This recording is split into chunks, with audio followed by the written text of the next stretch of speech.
Cuando descubrí que mi hermano, intocable, se acostó con mi prometida y mi madre quiso que lo perdonara, decidí reducir a cenizas cada vínculo y contemplé cómo todos ellos se derrumbaban sin poder detenerlo. Me llamo Nicolás, tengo 31 años, y crecí siendo el hijo de repuesto.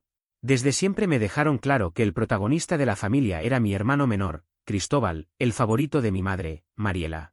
Para ella, él era brillante, especial, casi intocable. Podía fallar en todo lo que intentara y aún así encontraría la manera de justificarlo. Conmigo no era así, yo era el silencioso, el que resolvía cosas, el que aprendía por curiosidad sin esperar aplausos. Mi padre, Héctor, fue el único que realmente me valoró. Él manejaba un taller de fabricación mecánica especializado en piezas CNC, bombas industriales, partes de prototipos, trabajos personalizados que requerían precisión real. Llevaba 3 décadas levantando ese negocio con jornadas interminables y mucho sacrificio. Gracias a él jamás nos faltó nada. Mientras tanto, Cristóbal vivía a base de encanto y promesas vacías.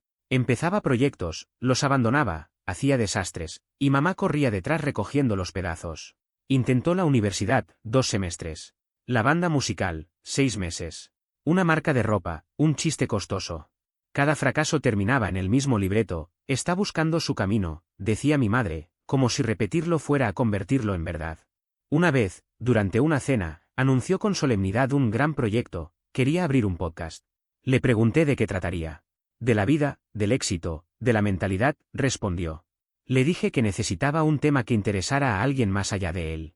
Mamá intervino al instante, molesta, no lo desanimes. Yo solo tragué saliva. Nadie celebró que desde los 16 yo trabajara con papá, aprendiendo cosas reales.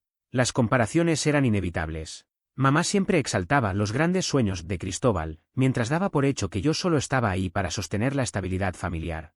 Papá, en cambio, me llamaba aparte y me recordaba que yo era quien construía algo que duraría. Cristóbal levanta castillos de arena, decía. El tiempo pasó y la diferencia entre nosotros se hizo más evidente. A los 28, Cristóbal tenía más trabajos abandonados que años de vida productiva.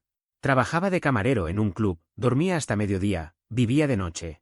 Yo, por otra parte, ya era jefe de turno en el taller, manejaba un equipo, tenía ahorros y un futuro claro. En esa etapa conocí a Carolina, una representante de ventas farmacéuticas que visitó el taller para ofrecer productos de limpieza industrial. Elegante, segura y profesional.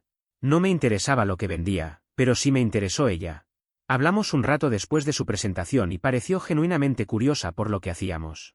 Intercambiamos números, empezamos a escribirnos y, 2 semanas después, tuvimos nuestra primera cita. Carolina era inteligente, ambiciosa y con una claridad admirable. Me hacía sentir visto, valorado, elegido. Tras 2 años de relación, le propuse matrimonio en un mirador desde el que se veía todo el valle iluminado. Aceptó sin dudarlo. Cuando le contamos a mi familia, mamá reaccionó como si la boda fuera su proyecto personal. Cristóbal me felicitó, asegurando que yo era muy afortunado. En aquel momento, pensé que era sincero. Pero después del compromiso, algo empezó a desalinearse. Carolina comenzó a pasar más tiempo con mi familia, y esto por sí solo no era extraño, pero el modo en que interactuaba con Cristóbal sí lo era. Reía con demasiada intensidad ante cualquier comentario suyo, parecía fascinada con su trabajo en el bar y siempre encontraba el modo de sentarse a su lado en las reuniones familiares. Cuando mencioné este comportamiento en el coche, Carolina me dijo que solo intentaba integrarse. Y remató con un "no seas paranoico", que me dejó dudando de mis propios instintos. Aún así, empecé a observar con más atención. El domingo siguiente vi claramente lo exagerada que era su reacción ante cada cosa que Cristóbal decía. Al comentarlo después, lo ignoró nuevamente. Parecía evitar cualquier conversación sobre el tema. Luego comenzaron las visitas inesperadas de Cristóbal a nuestro apartamento. Y Carolina, casi siempre, se mostraba demasiado complacida con su presencia. Si yo proponía salir los 3, él ponía excusas. Pero quedarse en mi sala, relajado, le venía perfecto. Las señales se acumulaban. Carolina escribía mensajes constantemente y cuando yo aparecía, giraba el teléfono boca abajo. Si preguntaba con quién hablaba, decía que era su madre o una compañera de trabajo. Pero la tensión en su cara la traicionaba. Y con todo ese caos de fondo, descubrí algo que me dejó helado. Mi madre llevaba años ayudando a Cristóbal económicamente a escondidas. Le pagaba el alquiler cuando no llegaba a fin de mes, cubría deudas, lo sacaba de apuros. Mi padre lo había descubierto y discutieron por ello. Ella prometía detenerse, y al mes siguiente volvía a hacerlo. Había algo en la forma en que mi madre actuaba que siempre me dejaba una sensación incómoda, aunque en ese momento no lograba identificar la raíz del problema. Con el tiempo entendí que, para ella, Cristóbal siempre había sido el favorito, el hijo que, pasara lo que pasara, merecía protección absoluta. Yo no tenía motivos para sospechar hasta que empecé a notar ciertos detalles sueltos que, unidos, revelaban una verdad que jamás imaginé. Uno de esos indicios apareció una tarde cualquiera en el taller. Estábamos mi padre, Héctor, y yo, esperando la llegada de un pedido cuando me llamó a un lado con un gesto serio. «Tu madre está rara últimamente», me comentó. «¿Rara cómo?», le pregunté. «Demasiado reservada, siempre con el teléfono en la mano. Y cuando le pregunto algo simple, se pone a la defensiva». No supo decirme más, solo que tenía un mal presentimiento. Mi padre rara vez se equivocaba en esas cosas, pero aún así, yo no veía más allá de lo evidente. Creía que mi madre simplemente consentía demasiado a Cristóbal y que Carolina solo intentaba llevarse bien con mi familia. No imaginaba lo que estaba ocurriendo detrás. Todo se reveló un martes por la noche, uno completamente rutinario en apariencia. Había trabajado hasta tarde en el taller, y cuando por fin terminé, eran casi las 9. Conduje a casa como siempre, sin esperar ninguna sorpresa. Al entrar al apartamento, lo primero que noté fue el silencio absoluto. Las luces estaban apagadas, la televisión desconectada, la cocina oscura. El coche de Carolina estaba en el estacionamiento, así que tenía que estar allí. Dejé mis cosas en el recibidor y avancé hacia el pasillo cuando escuché murmullos apagados. Voces bajas. Reconocí las dos de inmediato. Me quedé quieto unos 15 segundos, sintiendo como el pecho se me tensaba. Eran Carolina y Cristóbal. Mi mano terminó en el picaporte antes de que pudiera pensar. Estaba inseguro. Tomé aire, giré la manija y abrí. La imagen se formó por fragmentos: Carolina, Cristóbal, mi cama, las sábanas a medio acomodar, la camisa de él tirada en el suelo. Ellos quedaron petrificados al verme. Un silencio pesado nos rodeó, solo escuchaba el televisor de algún vecino a través de la pared. Cristóbal fue el primero en intentar hablar, con la voz temblorosa. «Nico, puedo explicarlo». Le levanté la mano para callarlo. Mi voz salió extrañamente estable. «No te pongas a buscar excusas. Solo vístete y lárgate». Los dos. Ahora. Carolina se aferró a la sábana, ya nerviosa. «Esto no es lo que parece». «Es exactamente lo que parece», respondí, sin levantar la voz. «¿Eso es lo mejor que tienes?». Cristóbal se agachó a recoger sus pantalones y mis ojos se quedaron clavados en él. «Tienes 2 minutos», le advertí mirando el reloj. «Si sigues aquí después de eso, vas a salir con costillas rotas». Ni siquiera intentó pedir perdón. Solo se vistió torpemente y salió casi corriendo. Carolina apenas lograba hablar entre sollozos, pero yo no quería escuchar nada. Cuando la puerta se cerró detrás de ellos, me quedé en silencio, tratando de entender cómo mi vida había cambiado en cuestión de segundos. El apartamento me parecía sucio, contaminado.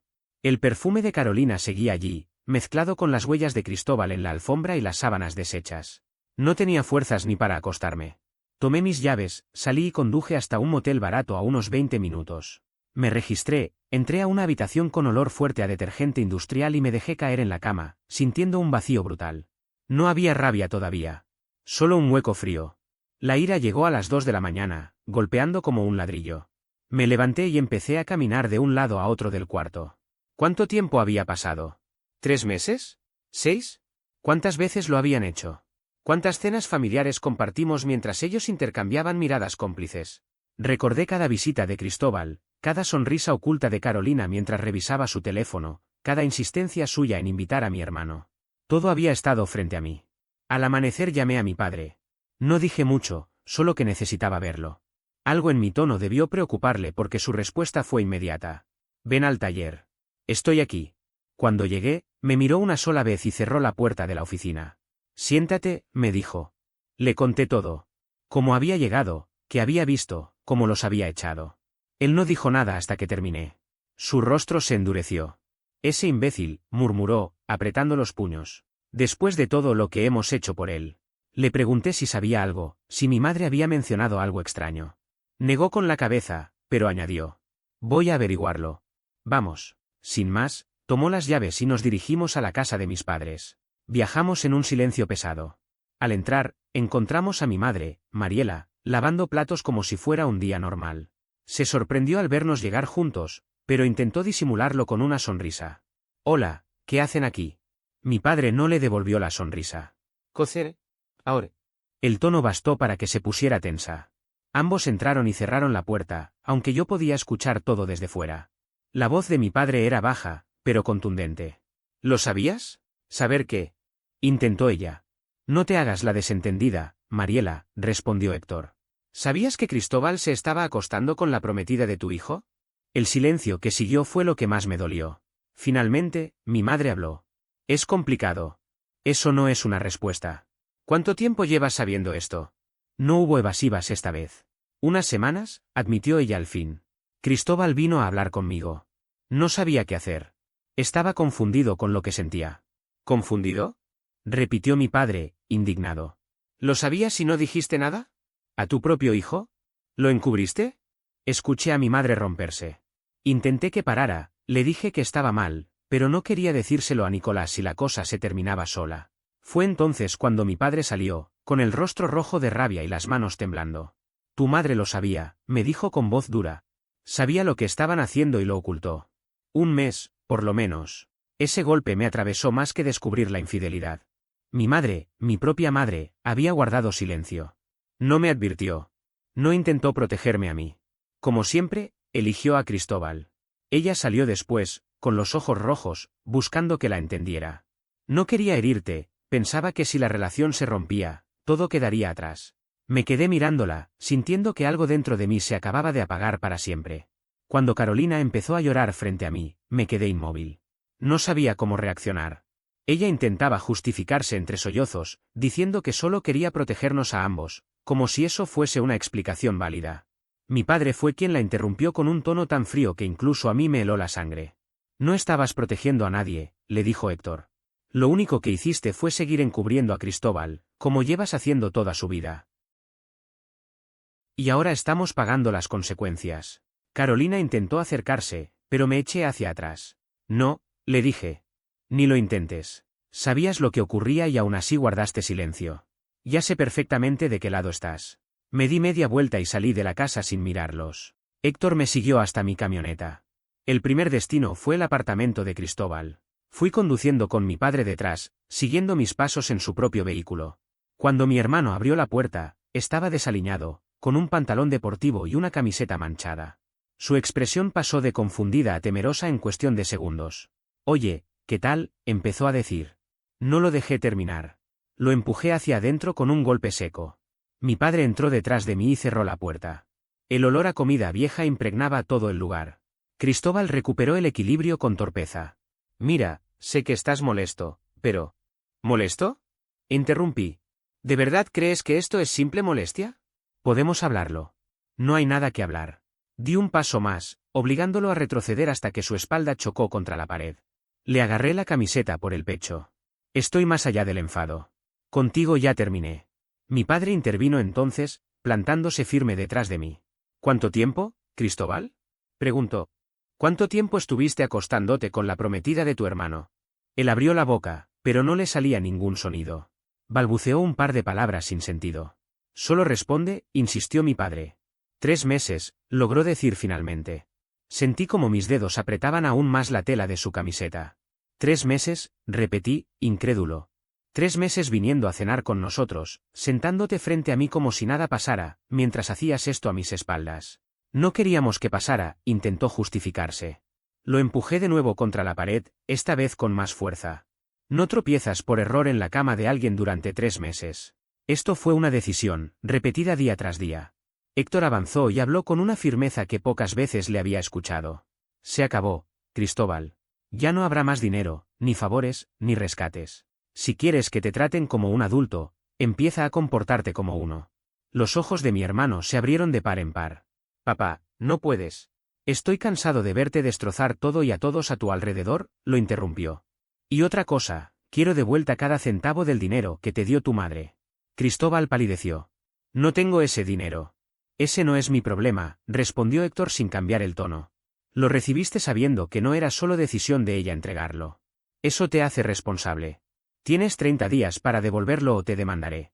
La siguiente persona en mi lista era Carolina. Su teléfono no había dejado de sonar desde la mañana, mensajes, llamadas, notas de voz. Todas con un tono cada vez más desesperado. No respondía ninguna. Al día siguiente, alrededor del mediodía, fui hasta su departamento. Me abrió la puerta con el rostro hinchado y el cabello desordenado, como si no hubiera dormido. ¿Podemos hablar?, preguntó con voz rota. No. Solo vine por mis cosas. Por favor, 5 minutos. No. No tienes derecho a pedirme tiempo, respondí, mostrándole el anillo de compromiso que había escogido con cuidado durante meses, uno que me costó $3000. Aquí está. Eso también vengo a dejarlo. Carolina lo miró como si algo dentro de ella se quebrara. No, por favor. No hagas esto. Podemos arreglarlo. Déjame explicarte. ¿Arreglarlo?, repetí. Te acostaste con mi hermano. Rompió a llorar de inmediato. Fue un error, estaba confundida, tú siempre estabas trabajando y yo me sentía sola, y él. ¿Así que ahora es culpa mía por trabajar? Solté una carcajada amarga. No quise decir eso, no sé por qué lo hice, no significó nada. 3 meses. Eso es demasiado para algo que no significa nada, Carolina. Entré al departamento, ignorando sus intentos de detenerme, y empecé a recoger mis pertenencias. Ella me seguía de un lado a otro, suplicando entre lágrimas. No volverá a pasar. Haré lo que sea. Lo que sea, repetía. Me detuve un momento, mirándola. Esta era la mujer con quien yo planeaba casarme, construir un hogar, formar una familia. Y lo había destruido todo por alguien que no tenía ni estabilidad, ni trabajo, ni nada más que ofrecerle que compañía a escondidas. Entonces no tendrías que haber dormido con mi hermano, respondí. Terminé de cerrar mi maleta y me dirigí a la puerta. Ella me agarró del brazo con desesperación. Por favor, te amo, quiero casarme contigo, podemos superar esto, todos cometen errores. Deshice su agarre. La boda se cancela. Nosotros terminamos. No vuelvas a contactarme. Mientras me alejaba por el pasillo, sus gritos ahogados rebotaban en las paredes. No giré la cabeza ni una sola vez. Durante los días siguientes, me dediqué a cortar cualquier vínculo que aún quedara entre nosotros. Llamé al lugar del evento para cancelar. Perdí el depósito, pero no me importó. Avisé a todos los invitados de que la boda no se realizaría sin dar detalles. Quienes realmente me querían no necesitaban explicaciones. Lo más difícil fue lidiar con mi madre, Mariela. Me llamaba constantemente para insistir en que hablara con Cristóbal. Es tu hermano, repetía. La familia está por encima de todo. Tienes que perdonarlo. Colgaba cada llamada sin decir palabra. Y cuando insistió demasiado, bloqueé su número. No quería escuchar más excusas ni intentos de minimizar lo que ambos habían hecho. En cambio, mi padre estuvo de mi lado desde el inicio. La noche posterior al desastre, se sentó conmigo y me dijo: Estoy orgulloso de que no hayas permitido que te pisoteen. Durante años me habían repetido que la familia estaba primero, que había que dejarlo pasar todo en nombre del parentesco. Pero jamás te explican qué hacer cuando son justamente ellos quienes te traicionan. Una semana después de que todo estallara, mi padre me llamó temprano por la mañana. Tenemos que conversar. Ven a casa. Cuando llegué, estaba en la cocina, con las gafas de lectura puestas, el portátil abierto y 6 meses de estados bancarios extendidos sobre la mesa. El café a un lado, ya frío. Pensé que tenía claro hasta dónde habían llegado tu madre y Cristóbal, me dijo. Pero estaba equivocado. Giró el portátil hacia mí. Varias transacciones del banco estaban resaltadas en amarillo: $300, 800, 1500, otro 1000. Todo esto fue para Cristóbal, explicó. En los últimos 18 meses, tu madre le transfirió $30.000 de nuestra cuenta conjunta. Sin decirme nada. Me quedé mirando los números sin comprender del todo. 30.000. ¿De verdad pensó que no lo notarías? Creo que confiaba en que seguiría ignorándolo, respondió, quitándose las gafas. Solo lo descubrí porque el saldo del ahorro estaba raro. Revisé las operaciones, retiros en cajeros a horas extrañas, transferencias directas a la cuenta de Cristóbal, un concepto que ponía préstamo 800 justo después de que él destrozara su coche el año anterior. Dije señalando uno. ¿El del accidente? Ese mismo. Me dijo que le había dado 200. Fueron 800. ¿Y conseguiste rastrear todo esto tú solo? La cuenta de ahorro tenía 3000 menos. Empecé a revisar. ¿Ella sabe que descubriste todo? No necesitó responder. Su expresión fue suficiente. ¿Y qué dijo cuando se lo mostraste? Lo mismo de siempre, es mi hijo. Necesitaba ayuda. Levantó uno de los estados. Esto es robo. Da igual que estuviéramos casados. Ese dinero lo gané yo y ella lo tomó sin permiso. Entonces, ¿qué piensas hacer? Voy a recuperar mi dinero, y voy a divorciarme. Parpadeé, sorprendido. ¿Lo dices en serio? Completamente, afirmó. 30 años construyendo una vida para que la destruyan a nuestras espaldas, y ya tuve suficiente. Cuando descubrí lo que mi madre había hecho con aquel dinero, fue como si de repente se encendiera una luz sobre años de mentiras acumuladas. No era solo una transferencia perdida o un impulso aislado, había tomado dinero que formaba parte del esfuerzo de toda una vida y se lo había entregado a Cristóbal sin consultarlo con nadie. Y lo hizo sin remordimiento, convencida de que encubrirlo, igual que encubrió lo que él había hecho con Carolina, era lo correcto. Para mí, aquello fue el final. No quedaba nada que rescatar. Estaba cansado de cargar con responsabilidades que no me correspondían y de ver cómo mi padre se rompía la espalda mientras ella protegía a su niño dorado. Mi padre deslizó un extracto bancario por la mesa. No hizo un discurso dramático ni levantó la voz. Simplemente me lo empujó, como quien deja caer una evidencia que ya no necesita explicación. Esto es solo de los últimos 18 meses, dijo, casi en un murmullo. A lo largo de los años podrían ser 50.000. Quizá más. Me quedé mirando el papel sin poder creerlo. Era como ver la radiografía de una traición silenciosa que había ocurrido a espaldas de todos. Mientras mi padre pasaba noches enteras en el taller, mientras yo aprendía a reparar máquinas junto a él, mientras gastábamos hasta el último centavo para mantener el negocio en pie, ella enviaba dinero a escondidas para que Cristóbal viviera tranquilo. Le pregunté si ya había hablado con un abogado. Me dijo que sí. Esa misma mañana. El abogado fue directo, esas transferencias ocultas eran infidelidad financiera, un motivo claro para divorciarse. Nada que discutir. Los jueces no miran esto con simpatía, me explicó mi padre. Y yo ya estoy cansado de ser el último en enterarme de lo que pasa en mi propia casa. Me dijo que presentaría la demanda antes de terminar la semana y que retiraría a Cristóbal de su testamento. Todo lo que quedara sería para mí. Y aún había más, reclamaría los 30.000 que mi madre le había entregado a escondidas. Cada centavo, recalcó, juntando los documentos. Ya no pienso seguir sosteniendo su vida a costa de la mía. No pude evitar esbozar una sonrisa amarga. Cristóbal no tenía ese dinero. Si mi padre iba legalmente tras él, no tendría cómo evitarlo. Lo hundiría. Mientras recogía todos los papeles, mi padre confesó algo que supe que llevaba guardado desde hacía años. Debí hacer esto hace tiempo, dijo. Mucho antes. Pero siempre pensé que tu madre recapacitaría. Me equivoqué. ¿Qué necesitas de mí? Pregunté. Nada. Solo vive tu vida. No dejes que te arrastren al fango con ellos. Cuando ya iba saliendo, me detuvo un segundo. Tu madre va a intentar llamarte. No caigas en eso. Ya decidió de qué lado está. Le dije que no pensaba hablar con ninguno de ellos. Y cumplí. Durante los días siguientes, mi padre avanzó como una máquina, presentó la demanda, congeló las cuentas, envió la carta formal a Cristóbal. Su reacción fue predecible, mensajes llenos de pánico, llamadas a toda hora diciendo que no podía pagar ni un tercio de lo que debía. Pero mi padre ya no tenía paciencia. Mi madre entró en crisis total. Llamó a mi padre decenas de veces en el mismo día, fue al taller para enfrentarlo, pero terminó siendo retirada del lugar. Incluso intentó manipularnos a Cristóbal y a mí para ponernos en contra de él, pero aquello no tuvo ningún efecto.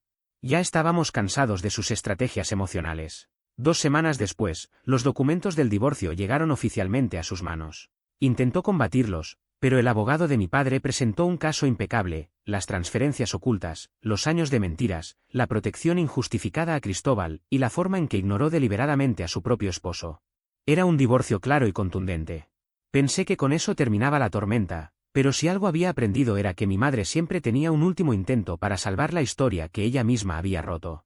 Cerca de un mes más tarde, me llamó con un tono inesperadamente calmado.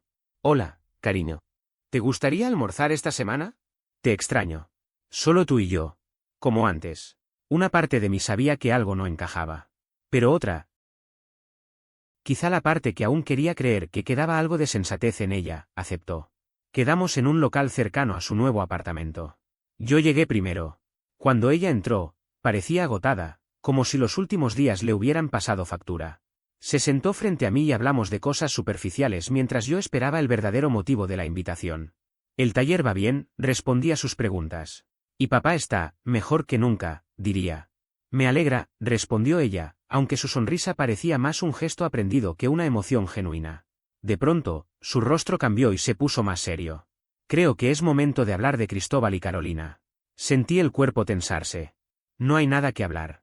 Lo que hicieron no tiene arreglo. Ella intentó suavizar la situación, casi como si estuviera hablando de un malentendido menor. Pero son familia. Esto es solo una fase difícil. La gente comete errores. No fue un simple error, repliqué. Me traicionaron durante meses. Entonces vi movimiento en la entrada del local. Cristóbal apareció. Y detrás de él, Carolina. Los dos se dirigían hacia donde estábamos. Mi estómago cayó de golpe. Era una emboscada. Miré a mi madre y tenía una expresión absurda, una mezcla de esperanza y autosuficiencia, como si hubiera orquestado algo heroico. Me engañaste, le dije, sin elevar la voz. Planeaste esto. Ella sonrió como si se tratara de un acto noble. Pensé que al verlos cara a cara podrías entender que están arrepentidos. Podríamos arreglar esto como familia. Me levanté justo cuando ellos se acercaron. Dejé un billete sobre la mesa. Siéntate, pidió ella, desesperada. No. Me voy.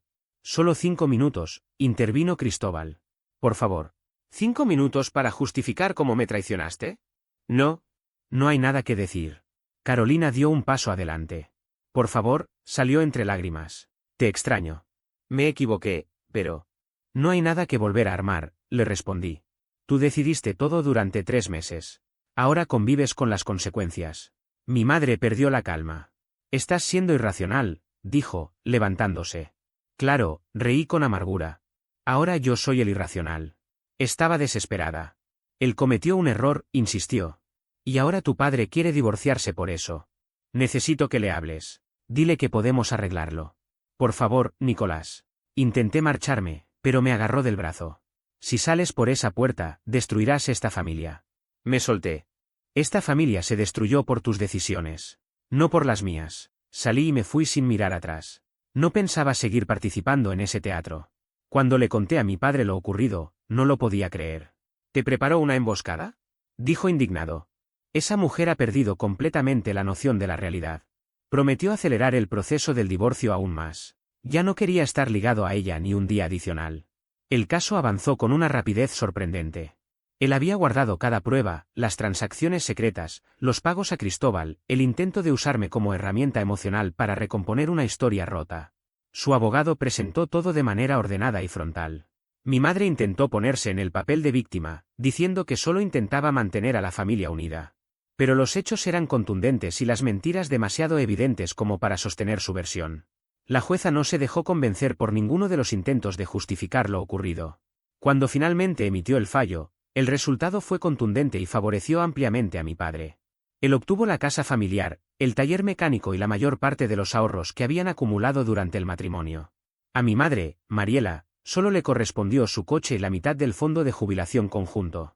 Además, la jueza dejó registrado que cualquier ingreso futuro generado por la empresa sería exclusivamente de mi padre, evitando que ella pudiera seguir drenando los recursos que él tanto había trabajado para construir. Pero lo realmente devastador vino después.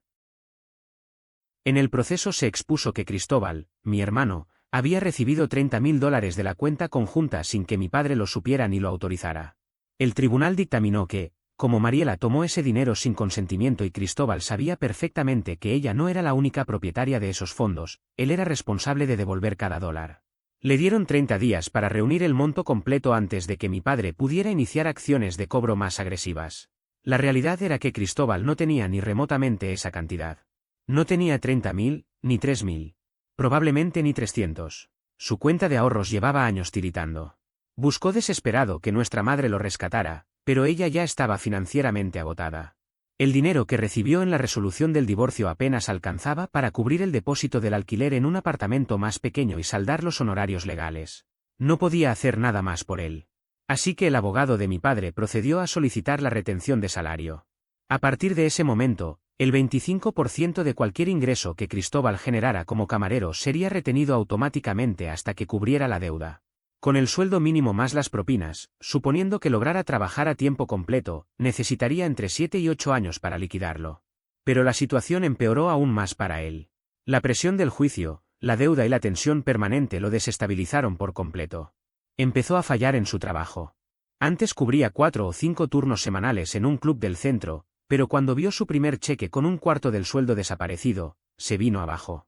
Comenzó a presentarse desvelado, de mal humor y, en más de una ocasión, con resaca evidente. Atendía mal a los clientes, discutía con sus compañeros por las propinas y acumuló advertencias. Su jefe le llamó la atención 2 veces y tras la tercera falta, una ausencia total en un turno de sábado, sin llamada, mensaje ni explicación, lo despidieron de inmediato. Para rematar, los administradores del club avisaron a otros locales de la zona de que era poco confiable. Sin ingresos estables, la retención salarial no servía de nada, así que el abogado de mi padre pasó a la siguiente etapa, bienes embargables. Cristóbal tenía muy pocas pertenencias de valor. Su coche era un leasing con cuotas atrasadas, su alquiler era mensual y no existía contrato a largo plazo. Pero poseía objetos personales, un televisor grande, una consola con juegos, una colección de zapatillas exclusivas que llevaba años comprando, y ropa de marca que Mariela le había financiado durante años. Con la orden judicial en mano, un equipo llegó a su apartamento y retiró todo, excepto su cama y su ropa. Él intentó detenerlos, insistiendo en que era injusto, pero solo le mostraron la orden y continuaron. Todo se vendió en una subasta que apenas generó unos $2.900. Una fracción mínima de la deuda, aunque suficiente para que entendiera que las consecuencias eran reales. Sin empleo, sin ahorros y ahora sin prácticamente nada, Cristóbal tocó fondo. Ningún bar quería contratarlo porque su reputación como trabajador irresponsable se había extendido rápidamente. Sin opciones, terminó regresando al apartamento reducido de nuestra madre. Dos personas que durante años se habían alimentado mutuamente las malas decisiones, ahora se encontraban atrapadas en la misma situación, compartiendo el mismo espacio y la misma frustración. Mientras tanto, mi padre y yo estábamos mejor que nunca. Con Mariela fuera de la ecuación y Cristóbal sin acceso a nuestro dinero, el taller empezó a funcionar con fluidez. Héctor, mi padre, se veía más relajado, más animado y con una energía que hacía años no mostraba. Comenzamos a recibir encargos de mayor tamaño y a incrementar nuestras ganancias cada mes. Era sorprendente cómo eliminar el peso de quienes solo generaban problemas podía permitir que todo avanzara por fin. Aproximadamente 6 meses después de que el divorcio quedara sellado, me encontraba en el taller trabajando en un encargo personalizado cuando recibí una llamada de un número desconocido. Dudé en contestar, pero algo me impulsó a hacerlo. Era Cristóbal. Su voz temblaba, cargada de desesperación. Apenas le di tiempo a que soltara su discurso. Por favor, necesito que me ayudes, empezó a decir apresuradamente. Te equivocaste de número, le respondí con frialdad. No puedo pagar el alquiler, no encuentro trabajo. Mamá y yo no podemos seguir así. Eres mi hermano. La familia debe ayudarse. Lo dejé desahogarse por completo. Cuando terminó, respondí con un tono tan plano que hasta a mí me sorprendió. No es mi problema. Escuché un silencio nervioso y luego mi propia risa seca. ¿Ahora quieres hablar de familia? ¿Dónde quedó esa lógica cuando te metiste con Carolina?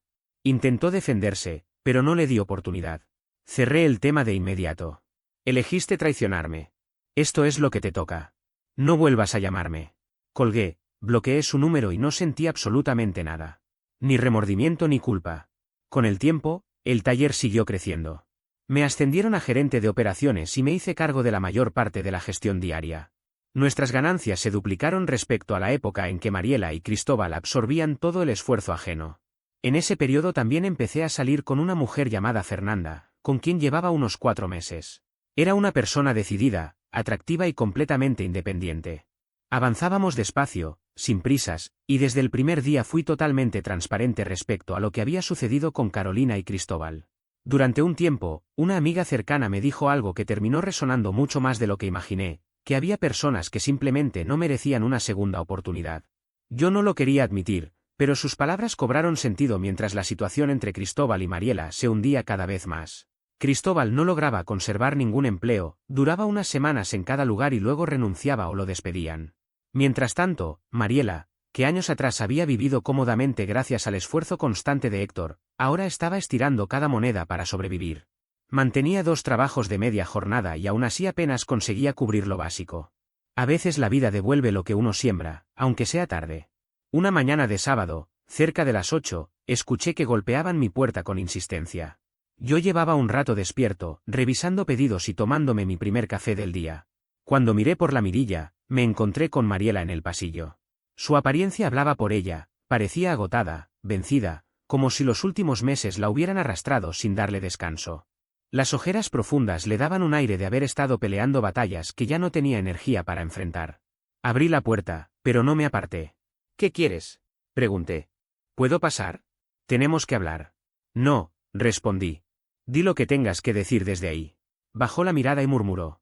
Es sobre Cristóbal. Está muy mal. No me moví ni un centímetro. No es mi problema. De inmediato su rostro se quebró y comenzó a llorar. Por favor, suplicó. Es tu hermano. Necesita ayuda. Necesita que alguien le dé una oportunidad. Negué lentamente. La oportunidad que necesitaba se la tendrías que haber dado hace años. En lugar de apoyarlo para que madurara, lo protegiste de todo. Ahora ya es tarde. Pero está hundiéndose, insistió, elevando la voz entre sollozos. No consigue trabajo, nadie quiere contratarlo. Le embargaron el salario, arruinaron su historial, casi no podemos pagar el alquiler. No le queda nada. Perfecto, dije con frialdad. Tal vez quedarse sin nada sea la única forma de que comprenda lo que significan las consecuencias reales. Secó sus lágrimas, intentando recomponerse. Sé que cometí errores, admitió. Sé que no manejé bien las cosas ni contigo ni con él, pero es mi hijo. No puedo abandonarlo. A mí si pudiste dejarme tirado, contesté sin titubear.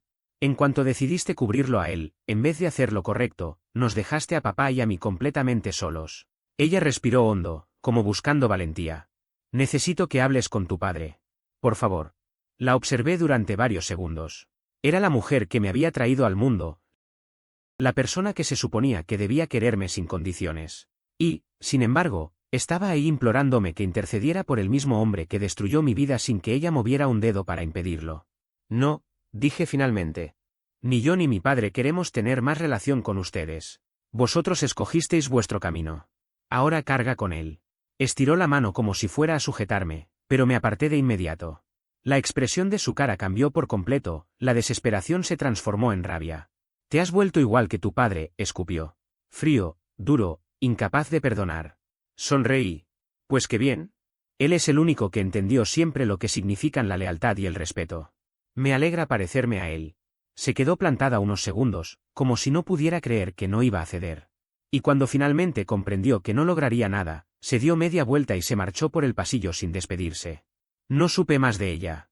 Con el tiempo entendí algo importante: hay personas que pasan la vida justificando lo injustificable solo porque comparten sangre con alguien. Aceptan abusos, traiciones y deslealtades porque la familia es la familia. Yo ya no pienso así.